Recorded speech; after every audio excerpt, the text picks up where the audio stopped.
अस्सलामुअलैकुम, welcome to conflict card रात। दोस्तों, हम रोज उठते हैं, रोज हम देखते हैं कि दुनिया में कुछ ना कुछ हो रहा है। हम उन चीजों को एनालाइज करते हैं, चीजों को सीखते हैं। अगर उससे हमारी बेहतरी की कोई चीज निकलती है तो हम उसे अपनी जिंदगी पर अप्लाई करने की कोशिश करते हैं। लेकिन इंडियन साइड पर चीजें थोड़ी सी डिफरेंट है। इंडियन साइड पर क्या होता है कि एक बॉलीवुड की दुनिया है। रोज उठते हैं और उन्हें बताया जाता है कि पाकिस्तान के हमने 13 एयरक्राफ्ट या 11 एयरक्राफ्ट S-400 से शूट डाउन किए। फिर 1 साल 1.5 साल गुजर जाता है और इंडिया का प्राइम मिनिस्टर जाता है इंडोनेशिया के दौरे पर, जहां इंडोनेशिया के साथ ट्रेड डील्स भी साइन की जाती हैं और डिफेंस डील भी। इंडोनेशिया इंटरेस्ट शो करता है अपना ब्रह्मोस सुपरसोनिक मिसाइल खरीदने में और इंडियन मीडिया उसी के साथ चिपका देता है अपना एस्ट्रा MK1 BVR मिसाइल। और एक नई कहानी लॉन्च की जाती है कि ऑपरेशन सिंदूर में चूंकि इस मिसाइल ने बहुत अच्छा परफॉर्म किया और एयर टू एयर किल भी की पाकिस्तानी GF-17 के खिलाफ, तो इस वजह से इंडोनेशिया भी इसे भी खरीद रहा है। ब्राह्मोस की जहां तक बात है तो ब्राह्मोस एक अच्छा मिसाइल है। हम माजी की वीडियोस में भी इस पर बात करते आए हैं। इसको रोका जा सकता है, इसको इलेक्ट्रॉनिक वॉरफेयर के थ्रू डिफ्लेक्ट किया जा सकता है। पाकिस्तान ने किया हुआ है, लेकिन एक कैपेबल मिसाइल है और उसने अपना आप परफॉर्म किया है। जबकि दूसरी तरफ एस्ट्रा BVR मिसाइल है जिसकी हकीकत वो नहीं है जो बताई जाती है। इसकी हकीकत क्या है, इसकी कैपेबिलिटी क्या है और क्या ये पाकिस्तान के M120 PL-15 या SD-10 से बेहतर है, इसको समझेंगे।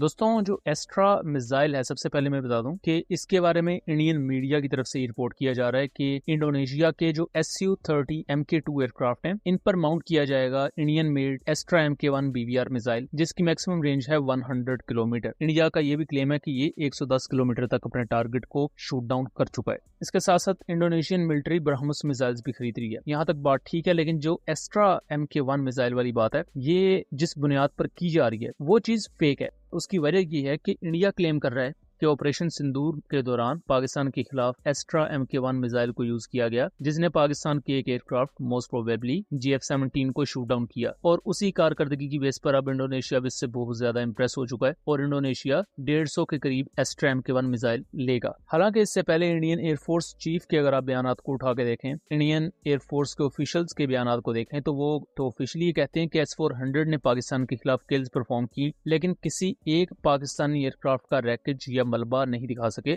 ये चीज भी ऑन द रिकॉर्ड है। आप बेशक खुद जाकर सर्च कर लें कि 2025 में पाकिस्तान एयरफोर्स के जो एयरक्राफ्ट के मलबे की पिक्चर्स हैं वो दिखा दे, कोई उस पर इंटरनेट की तरफ से आपको सबूत नहीं मिलेगा, ना ही कोई थर्ड पार्टी सोर्स से कंफर्म करता है। जबकि इंडिया के जो एयरक्राफ्ट गिरे हैं वो अलग बात है। इंटरनेशनली किसी जगह पर 3 लिखा गया है, किसी जगह पर 5 एयरक्राफ्ट की कंफर्मेशन है, लेकिन इंटरनेशनली ये माना जाता है कि इंडिया के ज्यादा नंबर में एयरक्राफ्ट गिरे हैं और उसके मलबे की पिक्चर्स भी मौजूद है। सबसे बड़ा तजाद तो यही है कि पहले कह रहे थे S-400 ने surface to air missiles use करते हुए पाकिस्तानी एयरक्राफ्ट गिराए। अब कह रहे हैं कि जी नहीं, एक जगह से एक Su-30 MKI इंडियन एयरफोर्स का आया, उसने extra MK1 BVR missile fire किया और एक पाकिस्तानी GF-17 को शूट डाउन कर दिया।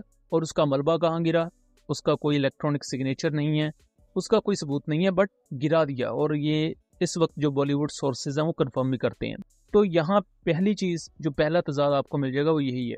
ब्राह्मोस मिसाइल खरीदने की बात है, वो एक्चुअल में उसने भी परफॉर्म किया है एक हद तक, तो उसको इंडोनेशिया ले रहा है, प्लस उसका इससे पहले भी फॉरेन एक्सपोर्ट का एक रिकॉर्ड मौजूद है। अब जहां तक बात है कि क्या एस्ट्रा MK1 मिसाइल बेहतर है पाकिस्तान के मौजूदा BVR मिसाइल से, तो ये बेसिकली रशियन R-77 मिसाइल के डिजाइन पर बेस्ड है। इसमें कुछ थोड़ी बहुत मॉडिफिकेशंस हैं। इसका इनिशियल जितना भी डिजाइन है वो भारत डायनामिक लिमिटेड और DRDO ने R-77 को देखते हुए ही बनाया था। और इनिशियल जो इसमें सीकर भी यूज हो रहा था वो रशियन मेड ही था, यानी कि जो रशियन R-77 में सीकर यूज हो रहा था, गाइडेंस के लिए वही सीकर इन्होंने अपने एस्ट्रा MK1 में यूज किया।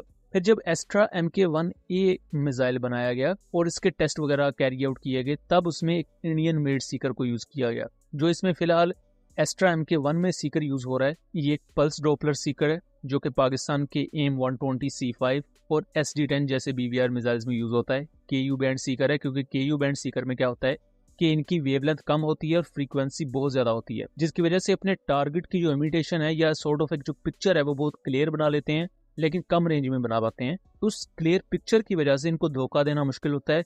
और यही वो एक बेसिक वजह होती है कि इस तरह के जो BVR मिसाइल्स हैं, ये सरफेस टू एयर मिसाइल्स हैं, इनमें KU बैंड या कू बैंड सीकर को यूज किया जाता है। इस वक्त इंडिया काम कर रहा है एस्ट्रा MK2 पर, जिसकी इनिशियल रेंज 200 किलोमीटर क्लेम की जाती थी। अब इसकी रेंज 160 किलोमीटर और उससे भी कम करके 130 किलोमीटर तक क्लेम की गई है। तो आप मिला जुला कर ये कह सकते हैं कि एस्ट्रा MK2 इवन जो PL-15 का एक्सपोर्ट वेरिएंट है, यानी PL-15E, उसकी रेंज से भी कम रेंज पर आपको मुयसर होगा, यानी कि PL-15E की range range 145 kilometre plus China claim करता है। अगेन 145 किलोमीटर प्लस कितनी है इस पर चाइना नहीं बोलता। दूसरी इसमें अहम चीज ये है कि जो एक्चुअल PL-15 है वो 200 प्लस किलोमीटर इजीली चला जाता है। तो एस्ट्रा मिसाइल सीरीज बुरी मिसाइल सीरीज नहीं है, बट मसला ये है कि ना 2019 में इंडिया ने अपने SU-30s पर यूज किया, तब भी जो इंडिया के SU-30M के आई थे उन्होंने Russian made R-77 BVR missile carry किए हुए थे। और इवन जो ऑपरेशन सिंदूर में इंडिया ने अपने SU-30s MiG-29 इस्तेमाल किए, उन्होंने भी रशियन मेड BVR मिसाइल ही कैरी किए हुए थे। ये जो इंडियन मेड एस्ट्रा MK1 है, ये जो भी है अभी तक के लिए फिलहाल एस्ट्रा MK1 ही ऑपरेशनल है, इसको तो यूज नहीं किया गया।